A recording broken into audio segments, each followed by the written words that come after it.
Bonjour et bienvenue dans Enquête criminelle, le podcast. Je suis Jean-Marie Goua. Dans la seconde partie de cet épisode, consacré à l'affaire des disparus de la gare de Perpignan, vous allez découvrir comment les enquêteurs vont réussir à confondre le coupable. Avec moi, vous entendrez les voix des mères de ces victimes, celles des avocats et des journalistes qui ont travaillé sur ce dossier. Bonne écoute. Une disparition inquiétante. Alors que l'enquête piétine, la tension est de plus en plus palpable à Perpignan. C'est plus qu'une tension qui se crée à ce moment-là, c'est une vraie psychose. Le quartier est sans cesse bouclé, des opérations de police qui se déploient dès 18h, dès la tombée de la nuit. Tout est cerné, ratissé, dans les moindres recoins, les moindres impasses. Tous les habitants sont interrogés. À la police judiciaire, une centaine de personnes fichées comme délinquants sexuels est entendue.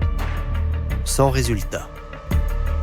Et chaque soir, à la nuit tombée, les femmes de la ville rentrent vite chez elles. C'est la panique, c'est-à-dire que les jeunes filles n'osent plus faire d'autostop, elles n'osent même plus prendre un taxi parce qu'elles se demandent si le tueur ne serait pas un chauffeur de taxi. Les jeunes ne sortent plus le soir, surtout les femmes, et en tout cas, elles ne sortent qu'accompagnées et souvent avant que la nuit ne tombe. Donc il y a une véritable psychose qui s'empare des Perpignanais. Là, on commence vraiment à entrer dans un espèce de délire où tout est possible. Et c'est ça qui fait le caractère incroyable de cette affaire à ce moment-là. On se croirait dans un mauvais film, mauvais thriller. Les Perpignanais n'ont qu'une crainte, qu'une autre jeune femme de la ville croise le chemin du tueur de la gare. Ces trois jeunes filles, ça devient les filles de Perpignan. Perpignan les adopte. Perpignan les serre sur son cœur tout le temps. Elles font partie de la vie des Perpignanais. On a l'impression qu'on s'est attaqué à nos propres enfants. C'est ça que ressent Perpignan à cette époque. À ce moment-là, on s'est attaqué à mes filles. Les enquêteurs poursuivent leurs investigations, mais ils ne recueillent aucun élément qui pourrait les mettre sur la piste du tueur. Ils savent qu'il y a pourtant urgence à arrêter le meurtrier. Alors tous les jours, ils se lancent à sa recherche, avec l'angoisse d'apprendre qu'il a fait une nouvelle victime.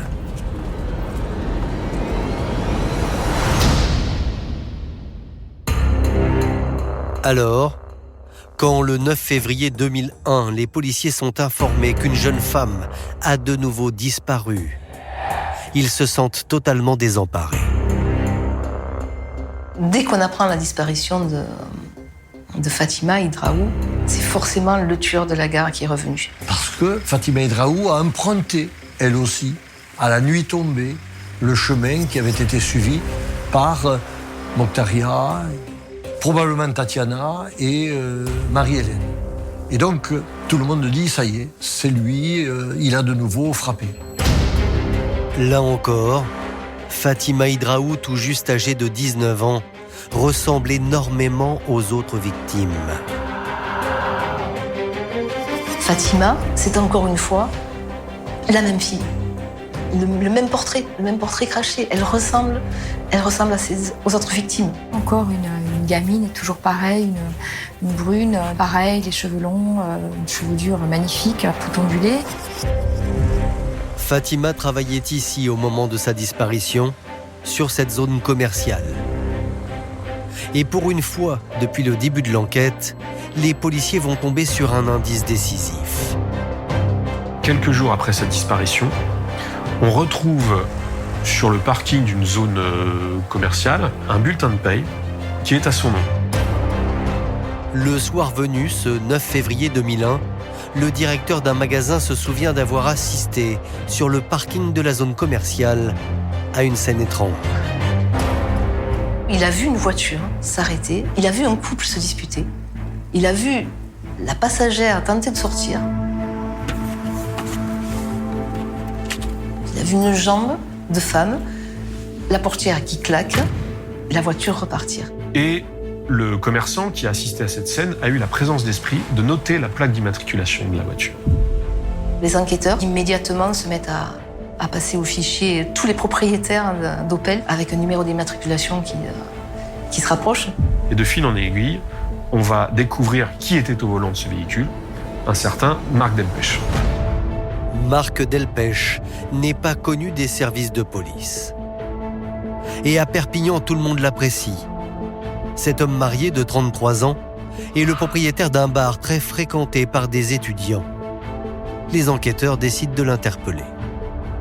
Et très vite, Marc Delpech avoue avoir tué Fatima. Voici ce qu'il déclare. Il a vu Fatima marcher de dos, rentrer chez elle, il s'est arrêté sur le parking du supermarché, il a proposé de la ramener.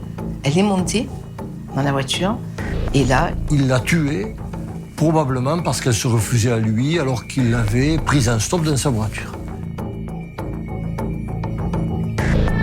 Marc Delpech explique être allé jeter le corps de la jeune femme dans un étang à quelques kilomètres de chez lui, à Canet. Mais s'il reconnaît avoir étranglé Fatima, l'homme dément être impliqué dans les autres meurtres de la gare. Les enquêteurs, à 90%, sont persuadés qu'il a tué tout le monde. Marie-Hélène, Mokhtaria, Fatima et Tatiana.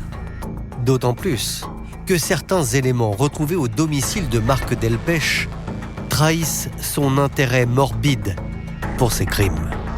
On découvre chez lui des coupures concernant les autres disparitions. Des coupures de presse. Je ne sais pas s'il y a beaucoup de Perpignanais qui ont conservé chez eux des coupures de presse concernant les disparitions de Tatiana, Marie-Hélène ou Mokhtaria.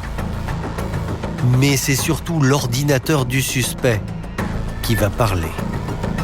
On va s'apercevoir que Marc Delpech, qui dans la vie de tous les jours est un patron de bar banal à Perpignan, eh bien à ses heures perdues, il essaye d'écrire des romans policiers. Et la première nouvelle qu'on retrouve raconte l'histoire d'un homme qui rôde en voiture dans le quartier de la gare de Perpignan et qui a pour mission de kidnapper des jeunes filles. Le premier chapitre, écrit par Marc Delpech, porte un prénom bien connu des hommes de la PJ de Perpignan, Tatiana.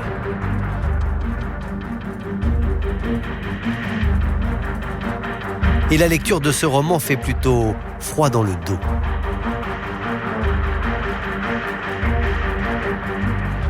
Il examine d'un œil froid les trottoirs à la recherche d'une autostoppeuse seule. Il tourna à droite, rue Courteline, mais au bout de la rue, devant le café Figuère, il vit une silhouette qui agitait le bras. Il la détaillait en approchant, grande brune aux cheveux longs, 16-17 ans, sûrement lycéenne, une poitrine déjà bien formée, un jean moulant. Le temps de baisser la vitre côté passager, elle était déjà là.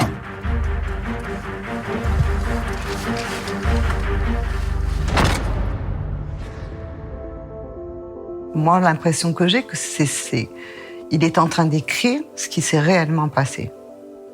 Voilà, c'est le sentiment que j'ai. Il a écrit ce qui s'est passé avec Tatiana au moment de sa disparition.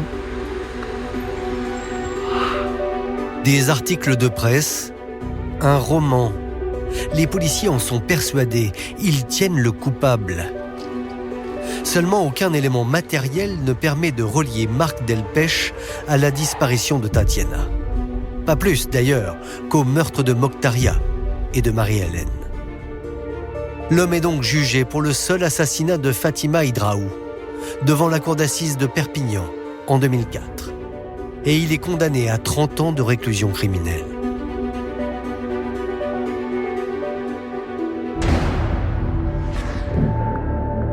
Les années passent et l'identité du tueur de la gare de Perpignan est toujours un mystère.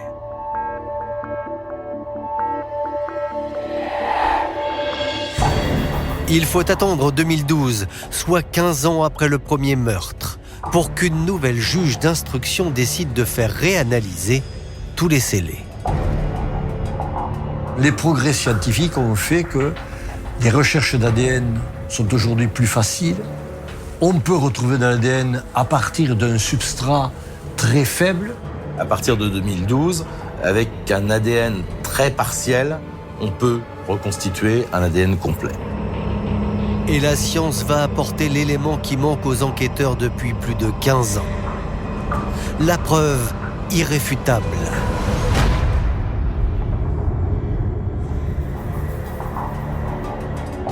Sur une des 2 chaussures de Mokhtaria Chaïb, il y a un ADN masculin partiel qui peut être analysé au regard des progrès de la science. Souvenez-vous, les chaussures de Mokhtaria Chaïb avaient été ramenées par hasard aux enquêteurs quelques jours après la découverte de son corps. C'est extraordinaire. Enfin, le concours de circonstances est incroyable. C'est-à-dire que cette chaussure, elle aurait pu aller à la poubelle. L'ADN est comparé à ceux inscrits dans le fichier national automatisé des empreintes génétiques. Et en octobre 2014, 17 ans après les faits, l'homme qui a laissé son ADN sur la chaussure de Mokhtaria est enfin identifié. Les enquêteurs sont persuadés que c'est lui, le tueur en série, qu'ils recherchent depuis tant d'années.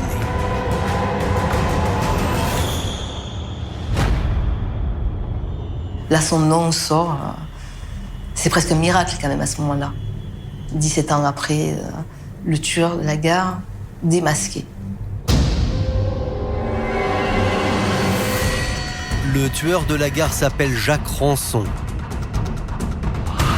L'homme est âgé de 54 ans.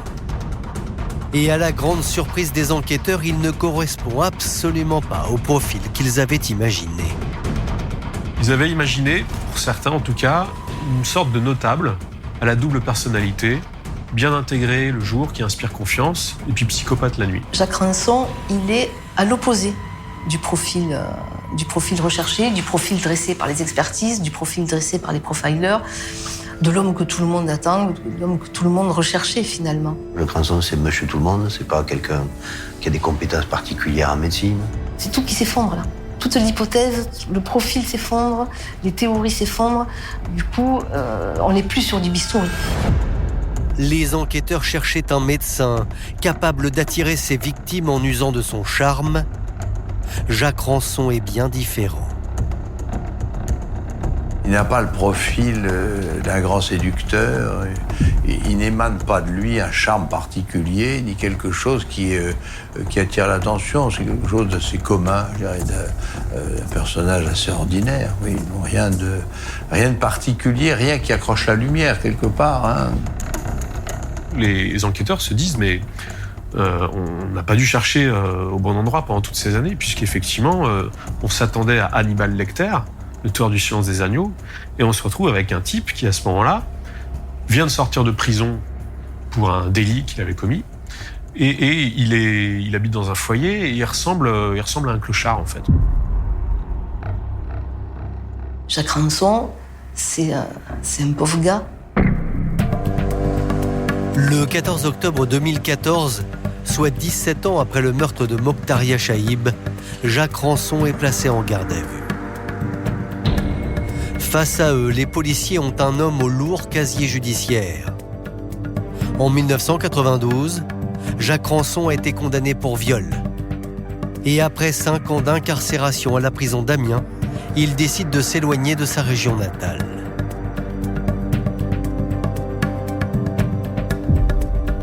Et c'est comme cela qu'en septembre 1997, l'homme débarque à la gare de Perpignan. Il va d'abord loger dans un petit hôtel assez miteux à côté de la gare de Perpignan et il va gagner sa vie en faisant de l'intérim dans un marché à côté de Perpignan. L'homme mène une vie terriblement précaire. Jacques Rançon, lorsqu'il vivait encore à l'hôtel, dans le quartier de la gare, quand il travaillait pas, il passait ses journées dans sa chambre d'hôtel. Il buvait des bières et il tournait en rond dans sa chambre. En réalité, un peu jusqu'au soir, où là, curieusement, il avait ce besoin de sortir. En garde à vue, les policiers l'interrogent d'abord sur le meurtre de Mokhtaria Chaïb. Mais Jacques Rançon dément toute implication. Avez-vous tué Mokhtaria Chaïb ? Non. Pourtant, il n'y a pas d'erreur possible scientifiquement. C'est votre ADN qui a été retrouvé. Comment l'expliquez-vous ? Je ne sais pas. Pour moi, c'est impossible.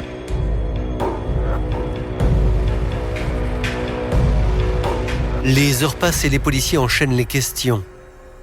Ils savent qu'ils ont face à eux le meurtrier qu'ils recherchent depuis 17 ans. Alors qu'il reste quelques heures pour le faire craquer, ils vont tenter le tout pour le tout. Une policière se met à parler avec Jacques Rançon. Elle lui parle de ses enfants, puisqu'il a des enfants. Et en fumant sa cigarette, Jacques Rançon se laisse un peu attendrir. Et tout à coup, il est 2h ou 3h du matin, il n'y a plus personne dans le commissariat, tout est calme. Il va avouer qu'il traînait dans les rues de Perpignan ce soir-là, ce soir de décembre 97.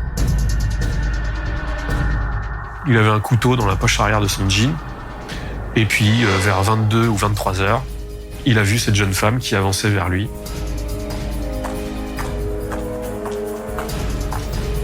C'était Mokhtar Chaïb. Il la menace avec un couteau et il va l'amener donc sur le lieu où on découvrira le corps, à proximité, dans un terrain qui à l'époque était un terrain vague. Je l'ai emmené sur le terrain vague et j'ai essayé de lui faire l'amour, mais je n'y suis pas arrivé.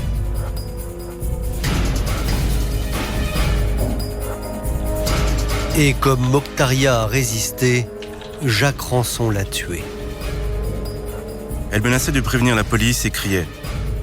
Je lui ai mis des coups de couteau, je ne sais pas combien.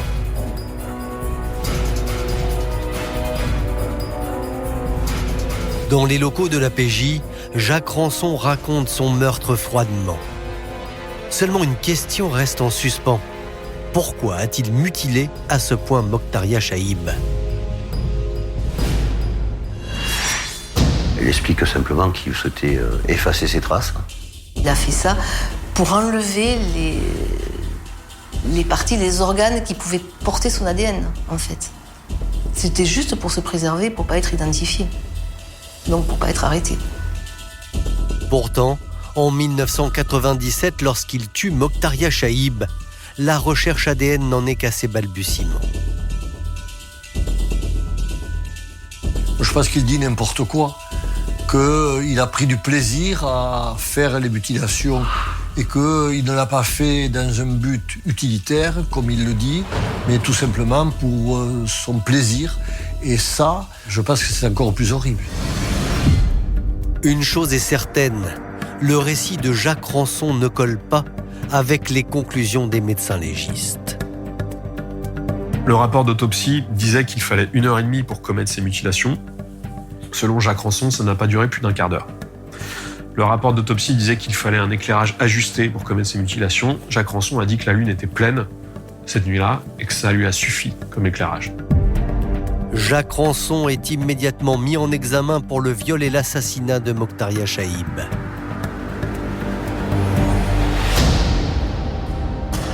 Dès le lendemain, l'arrestation du tueur de la gare fait les gros titres. La photo de Jacques Rançon est partout. À Perpignan, tout le monde veut maintenant savoir s'il a tué Tatiana et Marie-Hélène. À partir de là, on pense que Jacques Rançon est mûr pour avouer d'autres crimes. Jacques Rançon est donc à nouveau entendu par les services de police et contre toute attente, il avoue immédiatement avoir tué Marie-Hélène González le 16 juin 1998. Il raconte avoir pris la jeune femme en stop dans l'intention de la violer. Comme Mokhtaria, Marie-Hélène s'est débattue, c'est pourquoi Jacques Rançon l'a sauvagement tuée.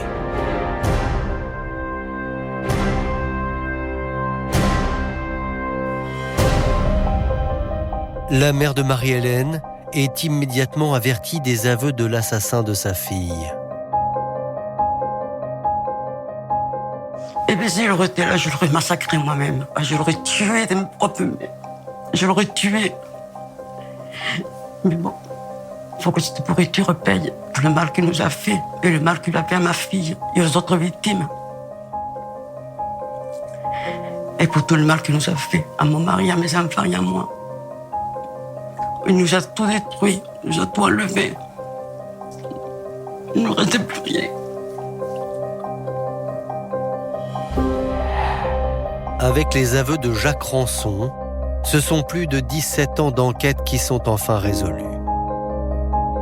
Mais la disparition de Tatiana Andujar, elle, reste aujourd'hui encore un mystère.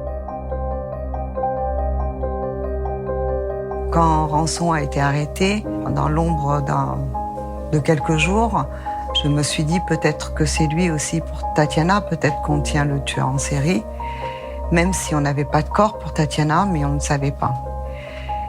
Donc il y avait une sorte d'euphorie de ma part de dire ça y est, on va savoir, même si c'est pas joli, si ce sera pas beau à entendre, mais on va savoir. Les enquêteurs étudient cette piste, mais force est de constater que Jacques Rançon ne peut de toutes les façons pas être impliqué dans la disparition de Tatiana. Sa responsabilité est exclue dans le cas de Tatiana Andujar, puisqu'à l'époque où Tatiana disparaît le 24 septembre 1995, Jacques Rançon est encore en prison en Picardie pour le viol qu'il a commis dans cette région. Jacques Rançon sera donc renvoyé devant une cour d'assises pour les viols et les assassinats de Mokhtaria et Marie-Hélène.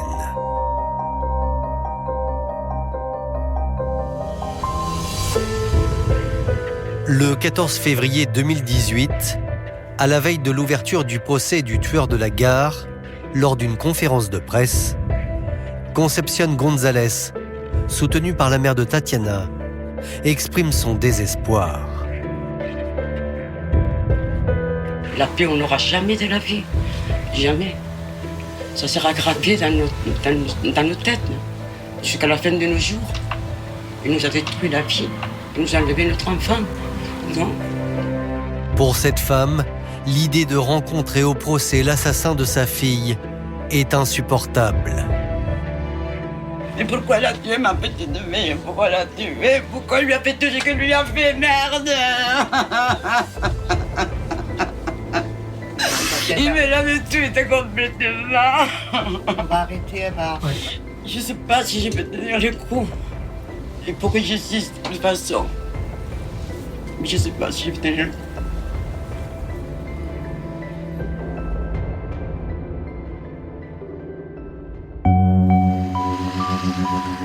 Le procès de Jacques Rançon s'ouvre le 5 mars 2018 devant la cour d'assises des Pyrénées-Orientales. C'est un procès exceptionnel, très médiatisé. Le public se presse pour voir à quoi ressemble le tueur de la gare. Jacques Rançon aujourd'hui a 58 ans et c'est vrai que personne ne l'a revu depuis 2014, ça fait 4 ans. C'était un peu la curiosité de le voir apparaître dans le box de la cour d'assises de Perpignan. Et lorsque Jacques Rançon entre dans la salle d'audience, c'est la stupéfaction.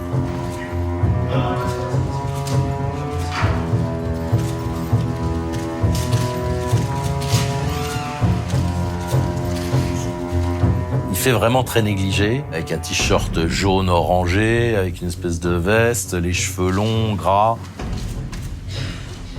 Je pense qu'aujourd'hui, il y a une pression sur lui qui est évidente, qu'il ne ressentait pas auparavant. Auparavant, il ne regrettait rien. Aujourd'hui, il doit regretter au moins d'être dans le box. Pour la mère de Marie-Hélène, c'est une épreuve épouvantable. C'est la première fois qu'elle se retrouve face au meurtrier de sa fille. Et elle ne peut retenir sa colère.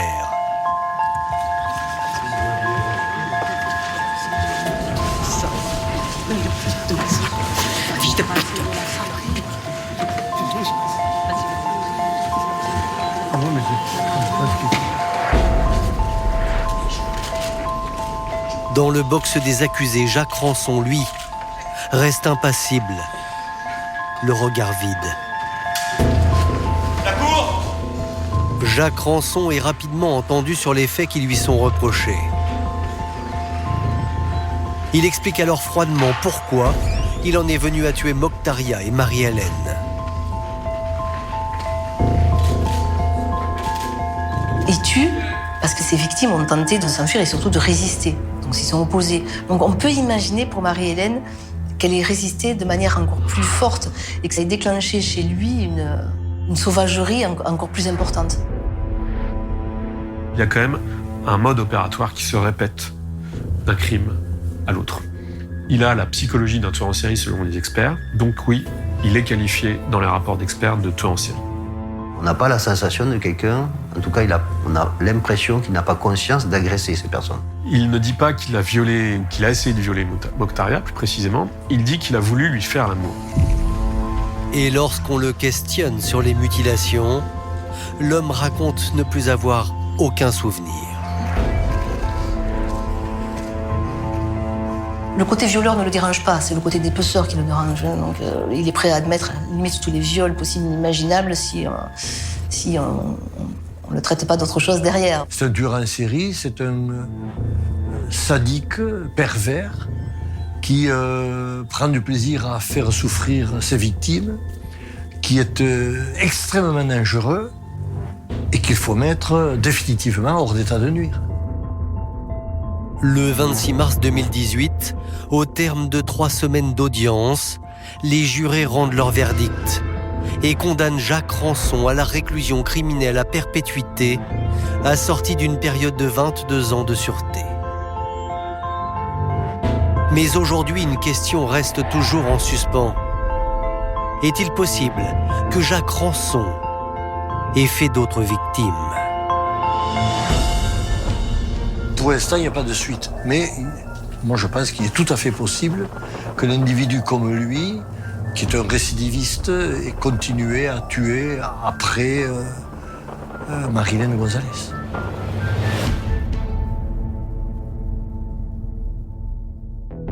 Merci d'avoir écouté la seconde partie de cet épisode consacré à l'affaire des disparus de la gare de Perpignan.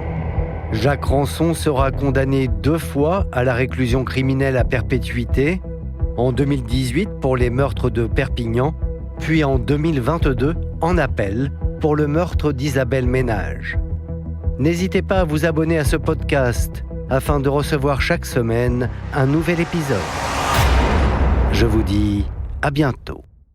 Bonjour et bienvenue dans Enquête criminelle, le podcast. Je suis Jean-Marie Goua. Aujourd'hui, je vais vous raconter l'histoire d'une traque de plus de 20 ans, celle de Jacques Rançon, l'un des tueurs en série les plus recherchés de France. Dans les années 90, dans le quartier de la gare de Perpignan, 4 jeunes filles disparaissent, 3 sont retrouvées assassinées, le corps sauvagement mutilé. Avec moi, vous entendrez les voix des mères de ces victimes, celles des avocats et des journalistes qui ont travaillé sur ce dossier. Bonne écoute. 5 mars 2018, cour d'assises des Pyrénées-Orientales. Ce jour-là, s'ouvre le procès de l'homme qui a terrorisé une région entière pendant plus de 15 ans.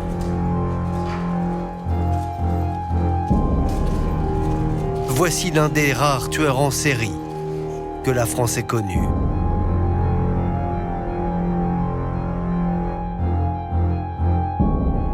Il nous a tout détruit, il nous a tout enlevé. Il ne nous restait plus rien.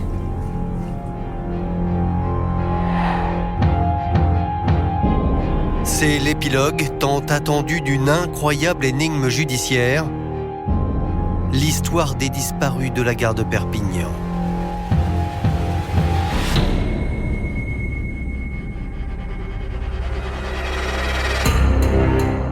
On n'a jamais vu un meurtre aussi atroce. Le crime a dû être commis par un spécialiste du bistouri. On est sur un tueur d'un autre monde qui se transformerait en monstre à la nuit tombée.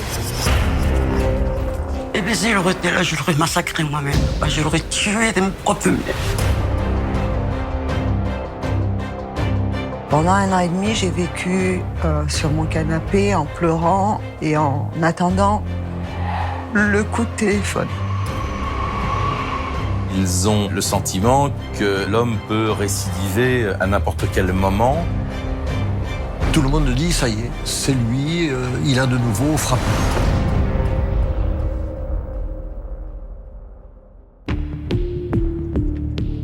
Tout commence le 21 décembre 1997 à Perpignan. Il est 8h30. En ce dimanche matin, les rues sont calmes dans la cité catalane, pour l'instant du moins. Car un homme est sur le point de faire une macabre découverte. C'est un promeneur du boulevard Ningesser et Colli qui sort son petit chien et qui découvre, qui voit un corps. Face contre terre dans un terrain vague, quasiment en face de chez lui. Et à partir de là, évidemment, il appelle la police, immédiatement le commissariat, et tout s'enclenche. Quelques minutes plus tard, les policiers du commissariat de quartier arrivent sur les lieux. Ils s'approchent du corps et constatent que la victime est une jeune femme. Mais ils n'ont encore rien vu, car ce qu'ils vont découvrir est littéralement insoutenable. Ce corps est allongé sur le ventre et il a été totalement déshabillé. Il est nu. Quand les enquêteurs retournent le corps, ils s'aperçoivent que cette victime a subi des mutilations, que ses organes sexuels ont été amputés. Mais qui peut avoir commis un acte aussi barbare ? Comment un tel crime a-t-il pu se dérouler ici, en plein centre de Perpignan, à quelques mètres seulement des habitations ? Personne n'a rien vu, personne n'a rien entendu. On voit bien qu'il s'agit d'un crime sauvage, et pourtant personne n'a entendu de cri.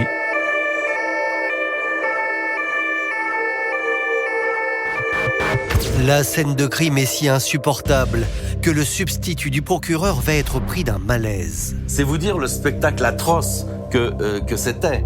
Cette jeune fille totalement mutilée. Lorsqu'il reprend conscience, le magistrat livre l'identité de la victime. Car il la connaît. Elle s'appelle Mokhtaria Chaïb. Elle n'a que 19 ans. Il a eu à s'occuper de son dossier. Il l'a placée dans un foyer parce qu'elle voulait échapper à l'autorité paternelle qui était un peu dure. Le procureur se souvient d'une jeune femme en rupture avec sa famille. Une étudiante volontaire, bien décidée à choisir sa vie. La beauté éclatante de la victime tranche avec l'horreur des faits. Alors, qui était Mokhtaria Chaïb ? Cachait-elle des secrets qui auraient pu la mettre en danger ? Les policiers de la police judiciaire de Perpignan entendent les proches de la jeune femme. Tous sont unanimes et vantent ses qualités. Personne ne peut expliquer son meurtre. Mokhtaria, c'était une jeune fille très agréable, très jolie, très grande, une chevelure magnifique. Elle est étudiante en sociologie à la fac de Perpignan. Elle veut être infirmière, elle veut travailler dans l'humanitaire. Moi, c'était comme une petite sœur, quoi. Et c'est vrai que tu peux pas comprendre des gestes et comment on a pu lui faire ça, quoi. C'est révoltant, il y a tout. Il y a le mélange de la colère, tu comprends pas. C'est une jeune femme dont les amis disent qu'elle était effectivement un véritable soleil, qu'elle illuminait tout ce qui était autour d'elle parce qu'elle était pleine de vie, qu'elle voyait l'avenir avec confiance. Le corps de la jeune femme est transporté à l'hôpital de Perpignan pour être autopsié. Et en attendant cette expertise médico-légale, les enquêteurs tentent de retracer l'emploi du temps de la jeune femme le jour du drame. Ils veulent savoir où et quand elle a croisé son assassin. Mokhtaria a eu un emploi du temps très précis et très facile à remonter, en fait, puisqu'elle est allée la veille au soir et déjeuner chez un ami, Brice, chez qui elle allait régulièrement. Ils ont mangé un plat de pâtes, c'était convivial. Ce soir-là, Mokhtaria est en pleine forme, comme d'habitude, joyeuse et détendue. Autour de 22h, elle décide de rentrer chez elle. Et donc, elle quitte à pied le domicile de son copain.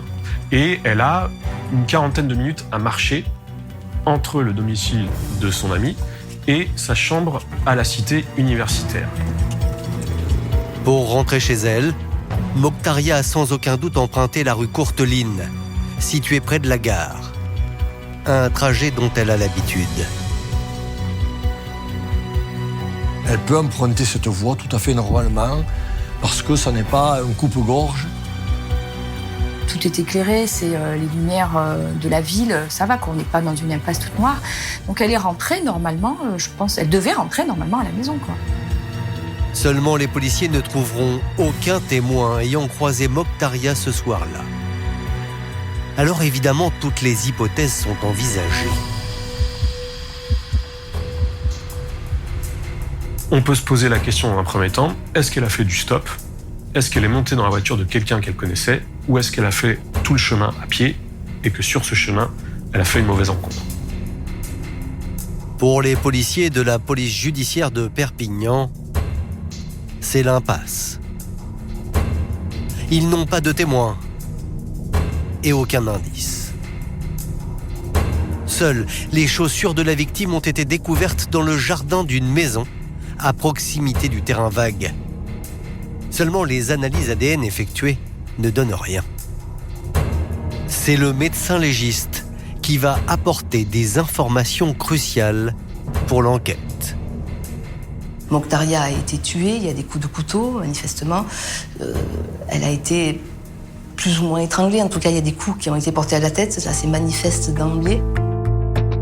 Les mutilations corporelles infligées à la victime retiennent l'attention du légiste, car elles ont toutes été effectuées après la mort de Mokhtaria. Les mutilations qui sont faites sur le corps sont des mutilations à caractère sexuel, très prononcées. Les mutilations sur son corps semblent l'acte d'une personne qui avait des compétences anatomiques poussées. Les médecins légistes pensent que le crime a dû être commis par un spécialiste du bistouri. L'enquête avance. Le profil du tueur semble se dessiner. Peut-être un médecin, peut-être un boucher, peut-être un vétérinaire, mais ses organes sexuels ont été amputés avec une précision quasi chirurgicale. Le médecin légiste est formel. Celui qui a procédé à ces interventions était un professionnel de la santé. Tout est au millimètre près. On a vraiment l'impression que c'est un chirurgien qui a procédé à ce découpage. Les opérations de mutilation ont pu prendre 1h30 avec un éclairage suffisamment fort pour que la personne qui ait commis ça parvienne à ses fins, et qu'ensuite le corps, vraisemblablement, a été déposé sur ce terrain. La nouvelle du meurtre de Mokhtaria se répand dans Perpignan. Le mode opératoire du tueur glace d'effroi la population. Perpignan est un département touché par la criminalité. On a beaucoup d'affaires ici, mais on n'a jamais vu un meurtre aussi atroce. Ces fameuses découpes chirurgicales, tout le monde en parle, elles sont sur toutes les lèvres. Elles font peur, elles effraient. On est sur un tueur d'un autre monde. Un tueur à vraiment double visage. Le fameux Dr Jekyll et Mr Hyde, le tueur qui serait médecin dans la vie, un chirurgien dans la vie, et qui se transformerait en monstre à la nuit tombée. Les enquêteurs sont très inquiets parce qu'ils ont le sentiment que l'homme peut récidiver à n'importe quel moment. Il faut donc faire vite pour stopper le tueur. Et c'est alors que les policiers vont recueillir un témoignage intéressant. On leur parle d'un médecin particulièrement étrange. Et cet homme vit tout près de l'endroit où a été découvert le corps de Mokhtaria. Cet homme, le voici, il s'appelle Palomino Barrios. Ce Péruvien âgé de 49 ans a été interne dans le service de chirurgie de l'hôpital de Perpignan. Et les enquêteurs découvrent vite que ses diplômes ne l'autorisent pourtant pas à exercer en France. Pire, l'homme semble avoir des comportements pour le moins inquiétants. Les investigations menées sur lui à l'hôpital révèlent le profil d'un homme quand même hyper atypique. C'est quelqu'un qui, pendant ses gardes, est capable d'aller dans la salle de repos, manger 25 steaks hachés. À l'hôpital, il paraît bizarre quand même. c'est quelqu'un d'extrêmement étrange. Ses collègues disent qu'il est incompétent. On sait qu'il a commis des vols, qu'il a eu déjà des problèmes à Narbonne, qu'il a fait plusieurs centres hospitaliers en France, chaque fois avec des problèmes sérieux. Et donc, on va enquêter sur cet homme. Pour les enquêteurs, Palomino Barrios est un suspect intéressant. Le 22 janvier 1998, soit un mois après le meurtre de Mokhtaria, ils décident de le placer en garde à vue. Les policiers veulent savoir ce qu'il faisait le soir du crime. La version constante de Palomino Barrios, c'est de dire « Moi, j'étais en Espagne, j'étais à Mataró, on m'a vu, le prêtre de Mataró m'a vu, m'a rencontré et est en mesure de dire exactement où j'étais au moment où les faits se sont produits. » Seulement, l'alibi présenté par le Péruvien ne résiste pas aux vérifications. Car en réalité, personne ne l'a vu en Espagne le jour du meurtre. Alors que la garde à vue se poursuit, une équipe d'enquêteurs part perquisitionner le studio du faux chirurgien. Ils découvrent un appartement qui est rempli de babioles, un désordre incroyable. Il n'y a pas de meubles, il n'y a pas de rideaux, il y a du journal accroché aux fenêtres. Donc déjà, ils se disent, le type est bizarre. Progressant dans le studio sale et jonché de détritus, les policiers font une découverte essentielle pour l'enquête. Les policiers vont retrouver des taches de sang, notamment dans le cabinet de toilette, dans la douche. Ça commence à devenir très intéressant pour les policiers. La camionnette du Péruvien est également méticuleusement fouillée. Et là, les voisins vont expliquer que Palomino Barrios l'aurait nettoyée le lendemain du meurtre de Mokhtaria. En résumé, on retrouve des taches de sang à son domicile, cette camionnette fraîchement lavée, c'est un escroc, en plus il est médecin, il habite à 200 mètres du terrain vague. C'est le coupable idéal. Palomino Barrios, on ne trouvera pas mieux. Reste pour les enquêteurs à trouver le mobile du crime. Pourquoi l'homme aurait-il tué Mokhtaria ? Et c'est justement une voisine du médecin qui va leur apporter les éléments manquants. Selon elle, Palomino harcelait une jeune femme de l'immeuble. Et elle ressemble trait pour trait à Mokhtaria Chaïb. Les policiers vont se construire un scénario. Et si finalement, Palomino Barrios avait ressenti de l'attirance pour sa voisine, qui lui avait opposé une fin de non-recevoir, et qu'ensuite, en déambulant dans les rues, Palomino avait aperçu Mokhtaria, qu'il l'avait confondu avec sa voisine, et qu'il s'en était pris à elle, mais trop tard, c'était pas la bonne personne. Tout semble accuser Palomino Barrios. Pourtant, en garde à vue, l'homme ne craque pas. Mieux, il ne sort de son silence que pour clamer son innocence. Palomino Barrios est un mur. Donc il n'y a pas de raison qu'il ne change pas en garde à vue. Et en garde à vue, il reste ce mur, fermé. Mokhtaria Chaïb, je ne la connais pas. Elle a été assassinée ? À vous de me dire comment. À l'issue de sa garde à vue, le médecin péruvien est mis en examen pour assassinat, torture et actes de barbarie. Pour les proches de Mokhtaria, cette nouvelle est un soulagement. Quand ils l'ont arrêté, pour moi, c'était justice va être faite et on a trouvé l'assassin, on a trouvé la personne. Palomino Barrios est immédiatement incarcéré. Et la vie reprend son cours à Perpignan. Jusqu'à ce qu'un nouvel élément vienne replonger la ville dans la terreur. 6 mois après le meurtre de Mokhtaria Chaïb, le 26 juin 1998, un homme contacte les services de police. Il vient de découvrir le corps d'une femme dissimulée sous un vieux tapis près du péage de l'autoroute A9 au sud de Perpignan. Les enquêteurs se transportent immédiatement sur les lieux. C'est une scène effroyable.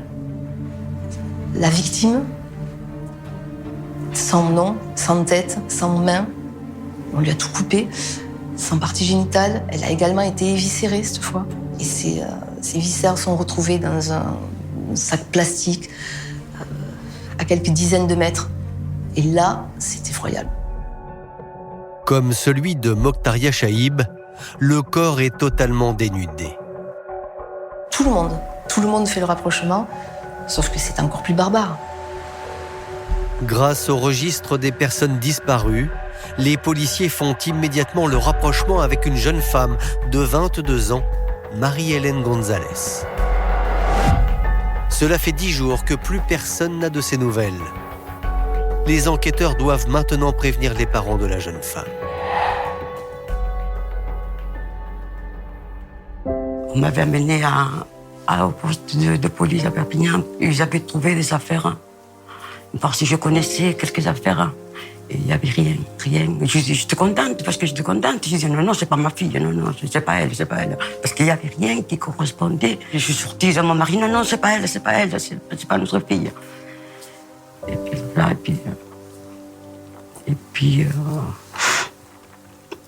avec tout ce qu'ils ont fait, ils nous ont fait l'ADN et tout ça, et puis c'était positif.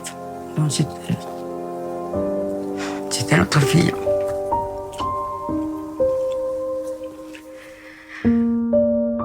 Les parents de Marie-Hélène sont immédiatement interrogés par les policiers.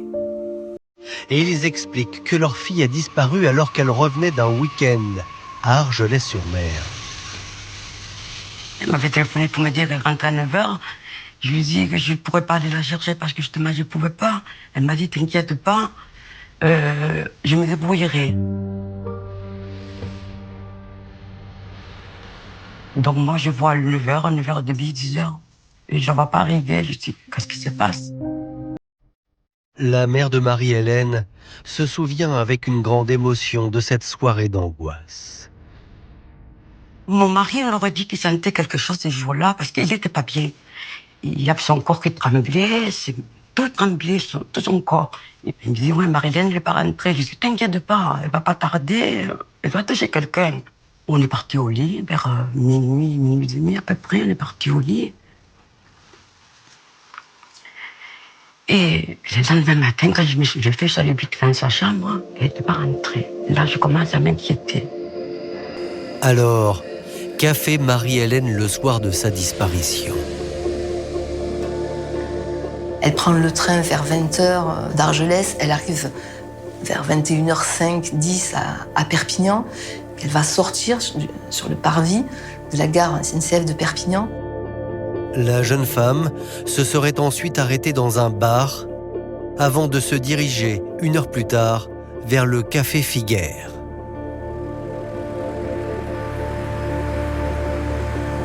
Le café Figuère est un lieu proche de la route qui mène à Toulouse, à Thuir. Il y a tout un secteur des Pyrénées-Orientales et par conséquent, quand on est à Perpignan et qu'on veut faire l'autostop, c'est à cet endroit-là qu'on le fait. Marie-Hélène González avait l'habitude de faire du stop. Donc on pense que ce soir-là, le soir de sa disparition, qui date du 16 juin 1998, venant de la gare, elle a fait du stop pour allier le domicile de ses parents. Les enquêteurs vont accomplir un travail de fourmi. Ils font du porte-à-porte, entendent tous les riverains de ce secteur, mais rien, personne n'a rien vu ni rien entendu. Marie-Hélène González est grande, environ 1m70, 1m75, et elle a des chaussures à talons compensés, et on se dit, elle n'a pas pu passer inaperçue. Il y a des hommes qui ont dû se retourner sur son passage. Et pourtant, une fois de plus, pas un seul témoignage ne fait état de sa présence dans les rues autour de la gare de Perpignan ce soir-là. Les policiers ont le sentiment de revivre le même cauchemar qu'au début de l'enquête sur le meurtre de Mokhtaria. Ils n'ont pas d'indices, pas de témoignages. La seule certitude, c'est que les 2 jeunes femmes ont été mutilées de la même façon. Et puis il y a un autre élément troublant qui rapproche les 2 dossiers. Marie-Hélène González, elle ressemble à Mokhtaria. C'est 2 jeunes filles de même génération, même taille, même allure. Vraiment très très ressemblantes. Comme Mokhtaria, Marie-Hélène était une belle jeune femme aux cheveux bruns. Élève studieuse, elle était aussi mannequin à ses heures perdues. Et puis, il y a aussi cet autre point commun, le lieu de la disparition, la gare. Mokhtaria Chaïb a été tuée alors qu'elle rentrait du quartier de la gare de Perpignan et la trace de Marie-Hélène Gonzalez se perd à la gare de Perpignan. 2 victimes qui se ressemblent, un même lieu de disparition et un mode opératoire similaire. Pour les enquêteurs, cela ne fait aucun doute, ils ont affaire à un seul et même meurtrier.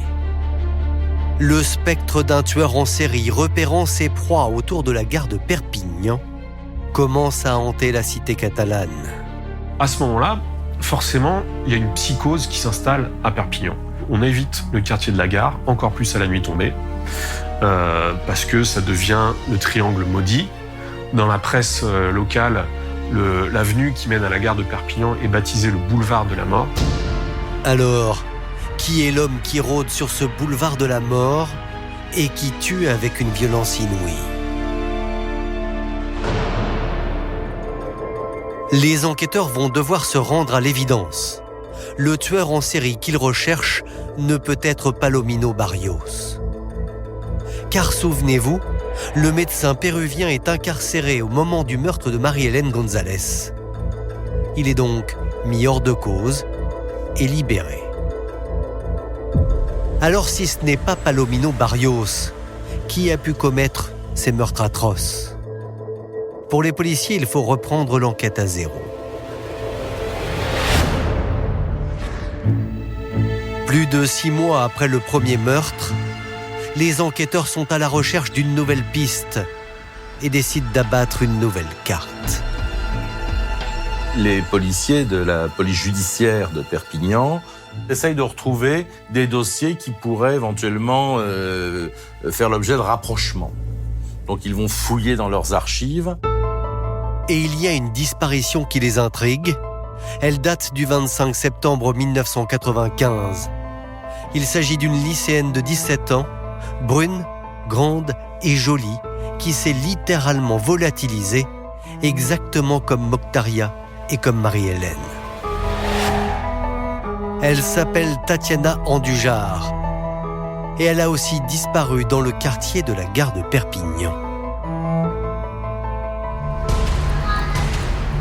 Elle téléphone à ses parents pour leur dire qu'elle va prendre le train à la gare de Matabio et qu'elle arrivera début de soirée à Perpignan. De Toulouse-Matabio est annoncée voie B. Donc elle arrive en gare de Perpignan dimanche soir à 19h30. Elle est vue à la